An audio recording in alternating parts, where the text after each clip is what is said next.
இன்றைய முக்கிய நிகழ்வுகள்.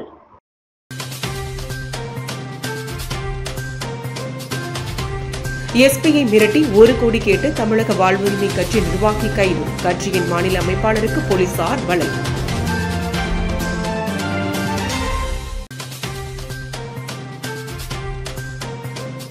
காவல் நிலையங்களில் தொடரும் கட்ட பஞ்சாயத்து. சட்டம் ஒழுங்கு குறித்து வெள்ளை அறிக்கை வெளியிட வேண்டும் என அதிமுக வலியுறுத்தல்.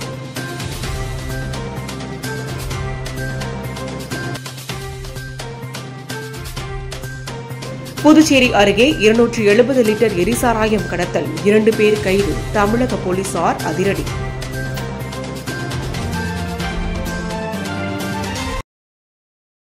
புதுச்சேரியில் ஒரே எஃப்ஐஆரில் 2 வழக்குகள் பதியப்பட்ட விவகாரத்தில் நீதிமன்றத்தில் கொடுக்கப்பட்ட வழக்கை வாபஸ் பெற காவல்துறை கண்காணிப்பாளரிடம் 1 கோடி ரூபாய் வாங்கித் தரக் கோரி காவல் ஆய்வாளரை மிரட்டியதாக தமிழக வாழ்வுரிமை கட்சி நிர்வாகியை போலீசார் கைது செய்தனர். மேலும் தலைமறைவாக உள்ள தமிழக வாழ்வுரிமை கட்சியின் புதுச்சேரி மாநில அமைப்பாளரை போலீசார் தேடி வருகின்றனர். புதுச்சேரியில் கடந்த 2017ஆம் ஆண்டு பெரியகடை காவல் நிலையத்தில் ஆய்வாளராக பணிபுரிந்த தற்போதைய காவல் கண்காணிப்பாளர் செல்வம் அவர் பணி செய்த காலத்தில் 3 போக்சோ வழக்குகளை சரிவர விசாரணை செய்யாமல் அலட்சியமாக இருந்ததாக கூறப்படும் நிலையில் அதன் அடிப்படையில் அவர் மீது வழக்கு பதிவு செய்ய அப்போதைய டிஜிபி உத்தரவின் பேரில் 2019ஆம் ஆண்டு பெரியகடை காவல் நிலையத்தில் தற்போதைய காவல் கண்காணிப்பாளர் செல்வம் மீது 2019ஆம் ஆண்டு பெரியகடை ஆய்வாளராக இருந்த செந்தில்குமார் எஃப்ஐஆரை பதிவு செய்தார். தொடர்ந்து அதே எஃப்ஐஆர் எண்ணில் அங்கு பணிபுரிந்த உதவி ஆய்வாளர் முத்துக்குமார் வழக்கை வேறு ஒருவர் பெயரில் மாற்றம் செய்தது தொடர்பாக தமிழக வாழ்வுரிமை கட்சி மாநில அமைப்பாளர் ஸ்ரீதர் தலைமையில் வாரந்தோறும் சனிக்கிழமைகளில் நடைபெறும் மக்கள் மன்றத்தில் டிஐஜி சத்யசுந்தரத்திடம் புகார் மனு அளிக்கப்பட்டது. மேலும் இது தொடர்பாக விரைந்து நடவடிக்கை எடுக்க கோரி சென்னை உயர்நீதிமன்றத்தில் தமிழக வாழ்வுரிமை கட்சியின் புதுச்சேரி மாநில அமைப்பாளர் ஸ்ரீதர் தலைமையில் வழக்கும் தொடரப்பட்ட நிலையில் நேற்று 31/7/2025 காலை தமிழக வாழ்வுரிமை கட்சியின் புதுச்சேரி மாநில தகவல் தொழில்நுட்ப பிரிவு நிர்வாகி பாபு ஒதியஞ்சாலை காவல் நிலையத்திற்கு சென்று ஆய்வாளர் செந்தில்குமாரிடம் தனியாக பேச வேண்டும் என்று தெரிவித்ததை அடுத்து ஆய்வாளர் செந்தில்குமார் தனது அறைக்கு பாபுவை அழைத்து பேசியுள்ளார். அப்போது பாபு புதுச்சேரி காவல்துறை எஸ்பி செல்வம் மீது நீதிமன்றத்தில் தொடரப்பட்ட வழக்கை வாபஸ் பெறுவதோடு அது சம்பந்தமாக எந்தவித அடுத்த கட்ட நடவடிக்கைகளிலும் ஈடுபடாமல் இருக்க 1 கோடி ரூபாய் எஸ்பி செல்வத்திடம் வாங்கித் தருமாறு மிரட்டல் விடுத்ததாக கூறப்படுகிறது. இதனால் அதிர்ச்சி அடைந்த ஆய்வாளர் செந்தில்குமாரிடம் ஏற்கனவே கண்காணிப்பாளர் செல்வம் 60 லட்சம் தருவதாக தெரிவித்ததாகவும், ஆனால் அவர் இதுவரை பணம் தரவில்லை, எனவே நீங்கள் பேசி அந்த பணத்தை வாங்கித் தர வேண்டும் என்று பாபு கேட்டதாக தெரிகிறது. மேலும் இந்த விவகாரத்தில் உங்களுக்கு எந்த பிரச்சனையும் வராமல் பார்த்துக் கொள்வதாகவும், இந்த விவகாரம் தொடர்பாக தமிழக வாழ்வுரிமை கட்சி புதுச்சேரி மாநில அமைப்பாளர் ஸ்ரீதர் தங்களிடம் பேசி பணத்தை பெற்றுத்தர கூறியதாகவும் மிரட்டும் தோணியில் பாபு பேசியதாக கூறப்படுகிறது. மேலும் இதேபோன்று புதுச்சேரியில் பிரபல மருத்துவமனையை மிரட்டி 30 லட்சம் ரூபாய் பணம் பெற்றதாகவும், அது மட்டுமின்றி ரெஸ்டோபார் உரிமையாளர்களையும் மிரட்டி பல லட்சம் ரூபாய் பணம் பறித்ததாகவும் பாபு ஆய்வாளர் செந்தில்குமாரிடம் தெரிவித்ததாக கூறப்படுகிறது. அனைத்து உரையாடல்களையும் ஆய்வாளர் செந்தில்குமார் அவரின் செல்போனில் ஆடியோவாக பதிவு செய்துள்ள நிலையில் மிரட்டல் விடுத்த தமிழக வாழ்வுரிமை கட்சி நிர்வாகி பாபுவை காவல் நிலையத்திலேயே சிறைப்பிடித்து காவல் கண்காணிப்பாளர் செல்வம் மீது சமூக வலைதளத்தில் அவதூறு பரப்புவதாகவும், காவல் நிலைய அதிகாரியை பணி செய்ய விடாமல் தடுத்ததோடு மிரட்டி பணம் பறிக்கும் செயலில் ஈடுபட்டதாக அவர் மீதும் தமிழக வாழ்வுரிமை கட்சியின் புதுச்சேரி மாநில அமைப்பாளர் ஸ்ரீதர் மீதும் வழக்கு பதிவு செய்தனர். இதனிடையே பாபுவை காவல் நிலையத்தில் சிறைப்பிடித்த போது தமிழக வாழ்வுரிமை கட்சியின் மாநில அமைப்பாளர் ஸ்ரீதர் தனது ஆதரவாளர்களுடன் ஒதியஞ்சாலை காவல் நிலையத்தை முற்றுகையிட்டு வாக்குவாதத்தில் ஈடுபட்டார். ஆனால் இந்த வழக்கில் தன் மீது வழக்கு பதிவு செய்யப்பட்டுள்ளது என தெரியவந்ததை அடுத்து அங்கிருந்து புறப்பட்டு தலைமறைவானார். தொடர்ந்து இந்த வழக்கு தொடர்பாக முதுநிலை காவல் நிலைய கண்காணிப்பாளர் நித்யா ராதாகிருஷ்ணன் நேரில் வந்து விசாரணை நடத்தியபோது தமிழக வாழ்வுரிமை கட்சியின் மாநில அமைப்பாளர் ஸ்ரீதர் மற்றும் அதன் நிர்வாகி பாபு ஆகியோரை பலமுறை மிரட்டி பல லட்சம் ரூபாய் பணம் பறித்தது தெரியவந்ததாக கூறப்படுகிறது. மேலும் காவல்துறை அதிகாரிகளையே காவல் நிலையத்திற்குள் புகுந்து 1 கோடி பணம் கேட்டு மிரட்டிய சம்பவம் புதுச்சேரியில் பரபரப்பை ஏற்படுத்தியுள்ளது. இவ்வழக்கில் தலைமறைவாக உள்ள தமிழக வாழ்வுரிமை கட்சியின் புதுச்சேரி மாநில அமைப்பாளர் ஸ்ரீதரை காவல்துறையினர் வலைவீசி தேடி வருகின்றனர். இதனிடையே தலைமறைவாக உள்ள தமிழக வாழ்வுரிமை கட்சியின் அமைப்பாளர் ஸ்ரீதர் வீடியோ ஒன்றை வெளியிட்டுள்ளார். அந்த வீடியோவில் அவர் கூறியிருப்பதாவது, தங்கள் மீது எந்த தவறும் இல்லை என்றும் முறைகேட்டில் ஈடுபட்ட காவல்துறை அதிகாரிகள் மீது நடவடிக்கை எடுக்க கோரி நீதிமன்றத்தில் வழக்கு தொடர்ந்ததால் தங்கள் மீது போலீசார் திட்டமிட்டு பொய் வழக்கு கொடுத்துள்ளதாகவும் இதனை நீதிமன்றத்தில் சட்ட ரீதியாக எதிர்கொள்வோம் என்றும் தெரிவித்துள்ளார்.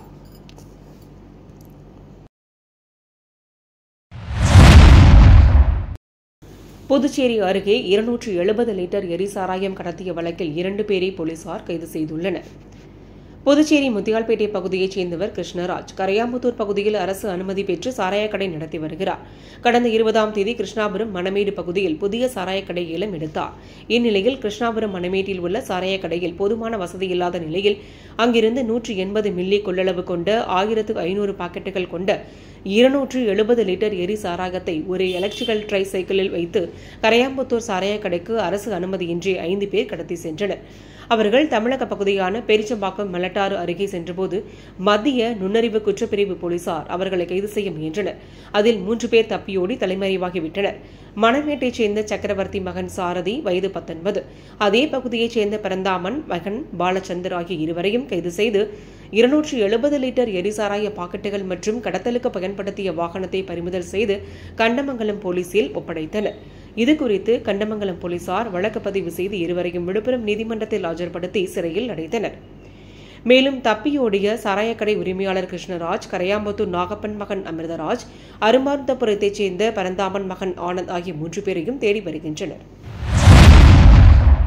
புதுச்சேரியில் உள்ள காவல் நிலையங்கள் நீதிமன்றங்களாக மாறி வருவதாக அதிமுக மாநில செயலாளர் அன்பழகன் விமர்சனம் செய்துள்ளார். இது தொடர்பாக அதிமுக அலுவலகத்தில் செய்தியாளர்களை சந்தித்த அவர், புதுச்சேரியில் உள்ள காவல் நிலையத்தில் பொதுமக்கள் கொடுக்கும் புகாரின் மீது நடவடிக்கை எடுப்பதில்லை, இதற்கு மாறாக தினந்தோறும் கட்ட பஞ்சாயத்து செய்து வருவதாக குற்றம் சாட்டிய அவர், 50% அதிகாரிகள் கூட நேர்மையாக செயல்படுவதில்லை, தினந்தோறும் கல்லா கட்டுவதற்காகவே பணிக்கு வருவதாகவும் அவர் விமர்சித்தார். புதுச்சேரியில் சட்டம் ஒழுங்கை காப்பாற்றுவதும் மக்கள் நிம்மதியாக வாழக்கூடிய சூழ்நிலையை உருவாக்குவதும் காவல்துறையின் பொறுப்பு. ஆனால் அமைதி இல்லாத சூழ்நிலையை உருவாக்க இருக்கிறார்கள். போதைப் பொருட்கள் தங்கு தடையின்றி மாநிலம் முழுவதும் விற்பனை செய்யப்படுகிறது என்றும் கூறினார். போலீசாரை மிரட்டி சில பொதுநலவாதிகள் பணம் கேட்டு மிரட்டும் சூழ்நிலையை உருவாகியுள்ள நிலையில் காவல்துறையை தன்வசம் வைத்துள்ள உள்துறை அமைச்சர் நமச்சிவாயம் காவல் நிலையங்களில் செயல்பாடுகள் குறித்து வெள்ளை அறிக்கை வெளியிட வேண்டும் என்றார். புதுச்சேரியில் 15 கோடி ரூபாய் மதிப்புள்ள திமிங்கல எச்சம் பறிமுதல் செய்யப்பட்டதாக 2 பேர் கைது செய்யப்பட்டுள்ளார்கள். அது உண்மையிலேயே திமிங்கலம் எச்சம்தானா என்பதை ஆய்வுக்கு அனுப்ப வேண்டும் என்று கேட்டுக்கொண்டார். அவர் இந்த வழக்கை சிபிஐ அல்லது என்ஐஏ விசாரிக்க வேண்டும் என்று வலியுறுத்தினார்.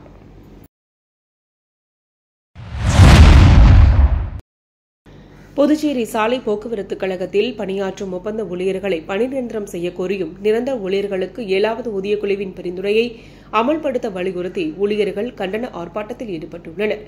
ஊழியர்கள் போராட்டம் காரணமாக அரசு பேருந்துகள் 5வது நாளாக இயங்கப்படாமல் பணிமனையில் நிறுத்தப்பட்டுள்ளது. புதுச்சேரி அரசின் சாலை போக்குவரத்து கழகம் சார்பில் 100க்கும் மேற்பட்ட பேருந்துகள் உள்ளூர் மற்றும் வெளியூர்களுக்கு இயக்கப்பட்டு வருகின்றன. இங்கு மொத்தமாக 617 பேர் பணிபுரிந்து வருகின்றனர். இவர்களில் 354 பேர் நிரந்தர ஊழியர்களாகவும் 263 பேர் ஒப்பந்த அடிப்படையிலும் பணிபுரிகின்றனர். இதனிடையே கடந்த 15 ஆண்டுகளுக்கு மேலாக பணியாற்றி வரும் ஒப்பந்த ஓட்டுநர் மற்றும் நடத்துனர்கள் தங்களை பணி நிரந்தரம் செய்ய வலியுறுத்தி பல கட்ட போராட்டங்கள் நடத்தி வந்த நிலையில் அரசு இதுவரை எந்தவித நடவடிக்கையும் எடுக்காததாலும் நிரந்தர ஊழியர்களுக்கு 7வது ஊதியக்குழுவின் பரிந்துரையை அமல்படுத்த வலியுறுத்தியும் கடந்த 28ஆம் தேதி முதல் 600க்கும் மேற்பட்ட ஊழியர்கள் பேருந்துகளை இயக்காமல் தொடர் வேலைநிறுத்த போராட்டத்தில் ஈடுபட்டுள்ளனர். இந்நிலையில் இன்று தங்களது கோரிக்கைகளை வலியுறுத்தி ஊழியர்கள் பணிமனை வாயிலில் கண்டன ஆர்ப்பாட்டத்தில் ஈடுபட்டனர். ஊழியர்கள் போராட்டம் காரணமாக 5வது நாளாக இன்றும் அரசு பேருந்துகளை இயக்கப்படாமல் பணிமனையில் நிறுத்தி வைக்கப்பட்டுள்ளது.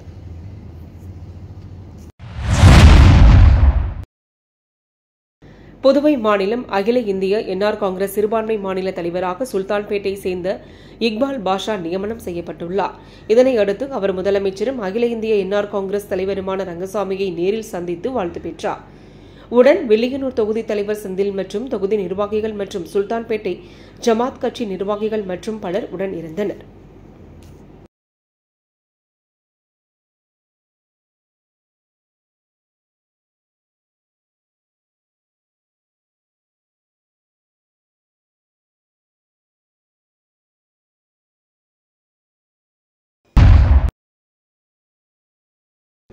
இந்திரா காந்தி அரசு மேல்நிலைப் பள்ளியில் சைபர் குற்றம் மற்றும் போதைப்பொருள் ஒழிப்பு விழிப்புணர்வு தொடர்பான நிகழ்ச்சி நடைபெற்றது.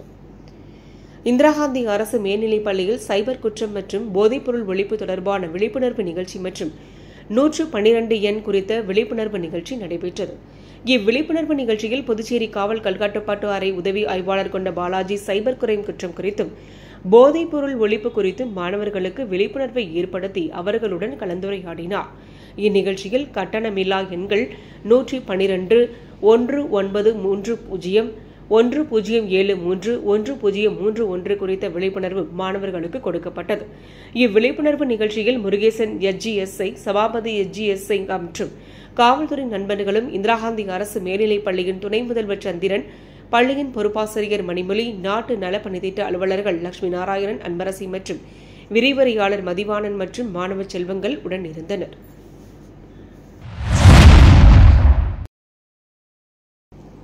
ஊசரி சட்டமன்ற தொகுதிக்குட்பட்ட குருமாம்பேட் அமைதி நகர் பகுதியில் ரூபாய் 50,55,000 மதிப்பீட்டில் சாலை பணி மற்றும் வாய்க்கால் அமைக்கும் பணிக்கான பூமி பூஜையை முன்னாள் அமைச்சர் சாய்ஜி சரவணகுமார் பூஜை செய்து தொடங்கி வைத்தார்.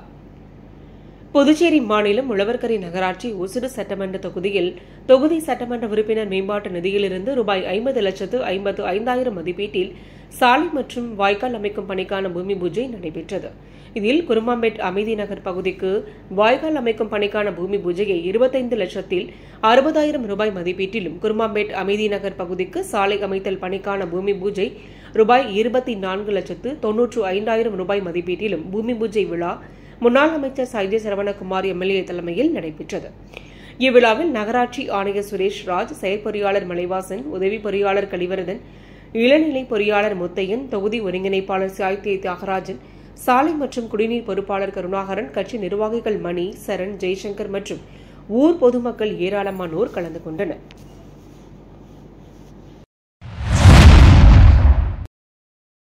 புதுச்சேரியில் தட்டாஞ்சாவடி தொகுதியில் 2001ஆம் ஆண்டு 21 நபர்களுக்கு மனைப்பட்டா வழங்கப்பட்டது. அதற்கு குடிசை மாற்று வாரியம் மூலம் 15 நபர்களுக்கு வீடு கட்டுவதற்கு 40,000 ரூபாய் மானியம் வழங்கப்பட்டது. 18 ஆண்டுகளுக்கு மேலாகியும் இன்று வரை அந்த இடத்தை அரசு பிரித்து வழங்காமல் உள்ளது.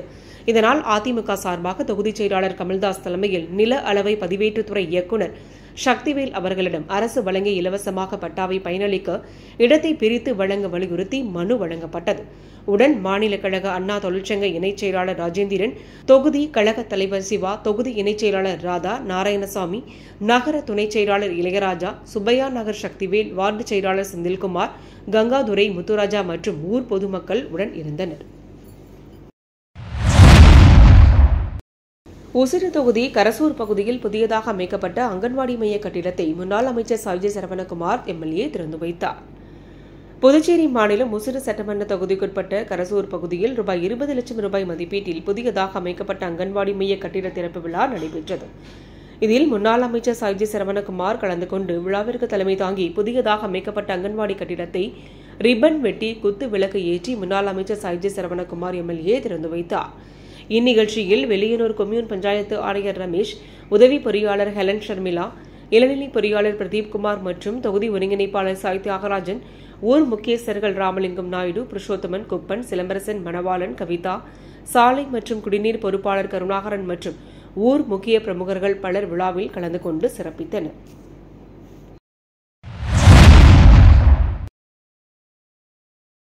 Puduvai warriors martial arts academy ஒருங்கிணைந்து வழங்கிய அகில இந்திய அளவிலான முதல் வாரியர் கோப்பை ஒகினோவா ஓபன் கராத்தே சாம்பியன்ஷிப் அகில இந்திய ஒகினோவா கராத்தே சங்க நிறுவனரும் உலக கராத்தே அமைப்பின் நடுவருமாகிய ஹன்ஷி ராம்தயாள் வழிநடத்தலின்படி புதுச்சேரி லாஸ்பேட்டை உள் விளையாட்டு அரங்கத்தில் மிக பிரம்மாண்டமாக நடைபெற்றது.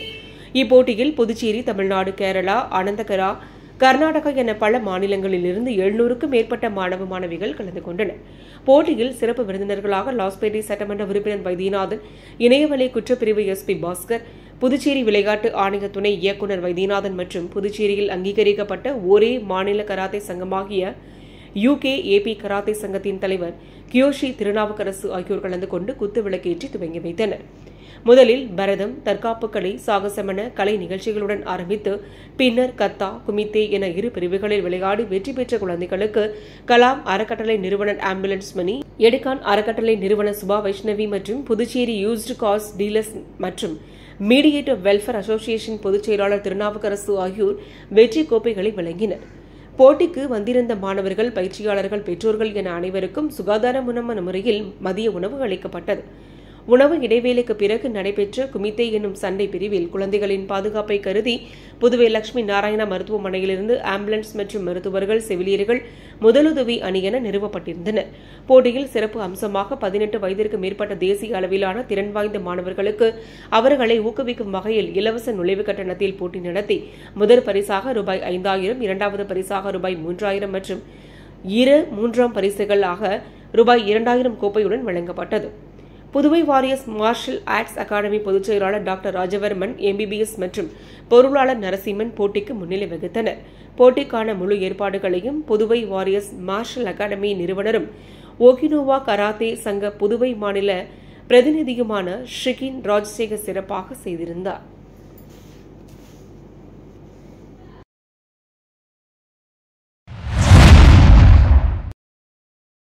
திருபுவனை சட்டமன்ற தொகுதிக்குட்பட்ட நல்லூர் காலனியில் அரசு இலவச மனைப்பட்டா வழங்கப்பட்ட குடியிருப்பு பகுதிகள் மற்றும் ஸ்ரீ மதுரை வீரன் கோவில் அருகில் உள்ள வீதிகளுக்கு ரூபாய் 6.60 லட்சம் ரூபாய் செலவில் புதிய குடிநீர் பகிர்மான குழாய்கள் அமைக்கும் பணியினை தொகுதி MLA அங்காளன் இன்று பூமி பூஜை செய்து தொடங்கி வைத்தார். புதுச்சேரி அரசு பொதுப்பணித்துறையின் சார்பில் திருபுவனை சட்டமன்ற தொகுதிக்குட்பட்ட நல்லூர் காலனியில் ஆதி திராவிட நலத்துறையின் சார்பில் இலவச மனைப்பட்டா வழங்கப்பட்ட அங்காள நகர் குடியிருப்பு பகுதிகள் மற்றும் ஸ்ரீ மதுரை வீரன் கோவில் அருகில் உள்ள வீதிகளுக்கு குடிநீர் வழங்க வேண்டி புதுச்சேரி அரசு பொதுப்பணித்துறையினர் சார்பில் 6.60 லட்சம் ரூபாய் திட்ட மதிப்பீட்டில் புதிய குடிநீர் பகிர்மான குழாய்கள் பதித்தல் மற்றும் அதை சார்ந்த பணிகளுக்கான பூமி பூஜை விழா இன்று காலை ஸ்ரீ மதுரை வீரன் கோவில் அருகில் நடந்தது. விழாவிற்கு தொகுதி MLA அங்காளன் தலைமையேற்று பூமி பூஜை செய்து பணியினை தொடங்கி வைத்தார். நிகழ்ச்சிக்கு பொதுப்பணித்துறை தலைமை பொறியாளர் வீரசெல்வம், கண்காணிப்பு பொறியாளர் நிலை 2 சுந்தரமூர்த்தி, பொது சுகாதாரத்துறை கோட்ட பொறியாளர் வாசு, கிராம குடிநீர் திட்ட உதவி பொறியாளர் பீனாராணி, இளநிலை பொறியாளர் சுதர்சனம் மற்றும் கிராம முக்கியஸ்தர்கள், ஊர் பொதுமக்கள் உட்பட ஏராளமானோர் கலந்து கொண்டனர். இப்பணியின் மூலம் நல்லூர் காலனியில் 1000 நபர்கள் பயன்பெறுவார்கள். ஏற்கனவே இந்த கிராமத்தில் ரூபாய் 1 கோடி ரூபாய் செலவில் தார் சாலை, கழிவுநீர் வாய்க்கால், தெரு மின் விளக்குகள் உள்ளிட்ட கிராம வளர்ச்சிக்கான அடிப்படை வசதிகள் சார்ந்த பல்வேறு திட்ட பணிகள் அங்காளன் MLA தலைமையில் தொடங்கி வைக்கப்பட்டு நடந்து வருவது குறிப்பிடத்தக்கது.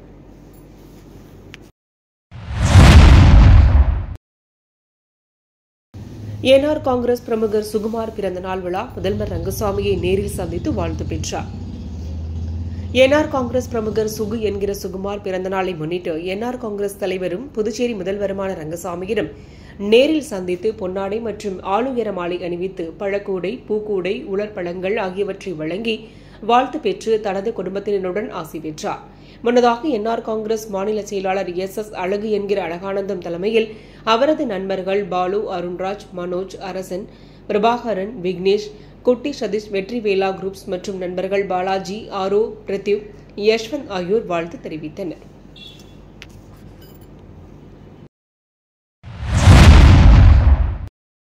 கடலூர் வட்டம் கிளிஞ்சிக்குப்பம் ஊராட்சி சந்திக்குப்பம் கிராமத்தில் அருள்பாலிக்கும் ஸ்ரீ பெரியபாளையத்து அம்மன் ஆலயத்தின் செடல் உற்சவத்தை முன்னிட்டு இன்று வெள்ளிக்கிழமை காலை 11 மணியளவில் ஸ்ரீ அங்காளம்மன் ஆலயத்தில் இருந்து பெண்கள் பால்குடம் எடுத்து பெரியபாளையத்து அம்மனுக்கு பாலபிஷேகம் நடைபெற்றது. இந்நிகழ்ச்சியில் ஊர் நாட்டாமைகள், பொதுமக்கள் மற்றும் இளைஞர்கள் திரளாக பங்கேற்று நிகழ்ச்சியை சிறப்பித்தனர்.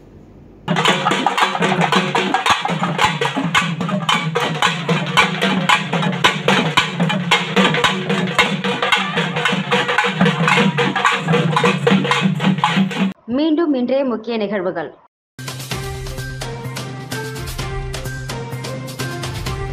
எஸ்பியை மிரட்டி 1 கோடி கேட்டு தமிழக வாழ்வுரிமை கட்சி நிர்வாகி கைது. கட்சியின் மாநில அமைப்பாளருக்கு போலீசார் வலை.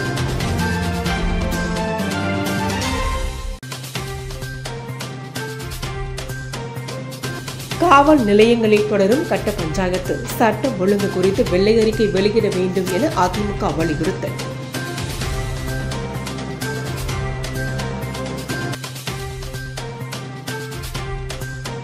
புதுச்சேரி அருகே 270 லிட்டர் எரிசாராயம் கடத்தல், 2 பேர் கைது. தமிழக போலீசார் அதிரடி.